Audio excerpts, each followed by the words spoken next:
across the fucking sea, right? Whether majority of those people are illegal or not, there's probably one fucking guy that might end up being an engineer, and in his pocket he might have a piece of paper with some equations he writ down while he was fucking watching his city get bombed, right? That's the hope of all of this, right? In the lines of it all, there might be one great guy who has a fucking hummus recipe that might sit there and make a fucking stall on the side of the road, because you don't understand, when you have 300 million population, motherfuckers just don't want to eat hot dog every day. I'm all right for one or two for lunch. Like, I don't mind. Today I got onion, tomorrow I get relish and maybe some jalapeno, spice it up a little bit, right? Bit of cheese, right? But like in realism, you know, like I want fucking more variety in it, right? People want that variety in it. That business is accessible in a lot of places in the world. The difference is that there's a majority of the world that don't have that option. What am I going to do? Open Lamingtons?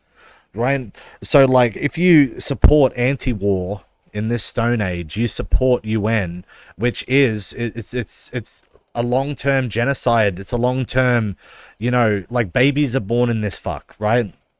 Babies are born in these swamps, you know what I mean, where people are having to shit in holes. All right, like this is all right now for like a couple of months, but maybe if they drive tanks over the place and destroy a foundation, they might build a couple of buildings instead of throwing you some tents.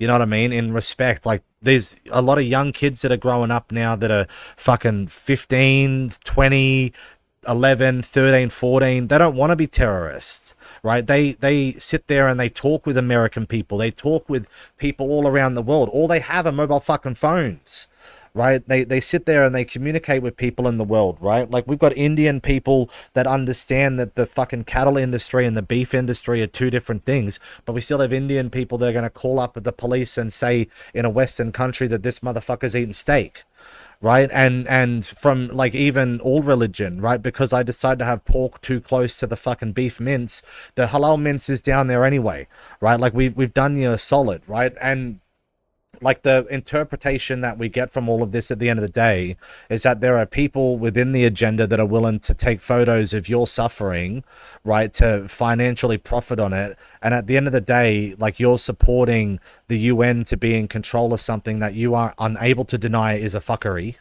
right? That you aren't able to accept. Like you wouldn't last a month in these Jordan refugee camps or these ones in Tehran, or you know the ones that they had in these green zones, right? Like these people, you know, these children that grow up there, they realize like when they talk with the world that the opinion that the world's going to have on them, you know, that they talk with American people after having these conversations and realize that they're about to have a one day a conversation with somebody about where they come from, who they are, what their suffering is, right? These things are taught to them and they don't